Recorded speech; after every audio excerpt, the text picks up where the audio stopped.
நரசிம்மராவ் பிரதமராக இருந்தபோது பாபர் மசூதி விவகாரத்தில் பாஜகவின் நிலைப்பாட்டை பிரதிபலிக்கும் வகையில் பேசியதாக காங்கிரஸ் மூத்த தலைவர் மணிசங்கர் ஐயர் கூறியுள்ளார். புதிய தலைமுறையின் ஆசிரியர் சமஸுக்கு அவர் அளித்த பிரத்யேக பேட்டியில் நரசிம்மராவுடனான தனிப்பட்ட சந்திப்பை நினைவு கூர்ந்தார்.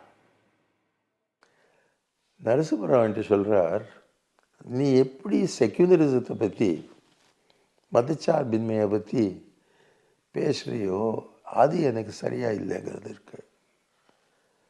நான் என்ன தப்பு செய்கிறேன்னு நான் கேட்டேன். அதுக்கு அவர் ஒரு பதில் கொடுத்தார். உனக்கு ஒன்று தான் புரியாமல் இருக்கு, இது ஒரு ஹிந்து நாடுனார்.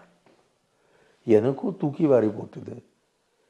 இது ஒரு ஹிந்து நாடுங்கிறது பிஜேபி தான் சொல்லுறது, நம்ம சொல்கிறோமா? எப்படி நம்ம நாட்டுடைய காங்கிரஸ் பிரதமர் இப்படிப்பட்ட பேச்சு செய்ய முடியும்? மேலும் இந்த பேட்டியில் பல முக்கியமான விஷயங்களை மணிசங்கர் ஐயர் பகிர்ந்துள்ளார். இன்று மாலை 4 மணிக்கு மனதோடு உரையாடு வித் சமஸ் நிகழ்ச்சியில் முழுமையான நேர்காணல் ஒளிபரப்பாகிறது.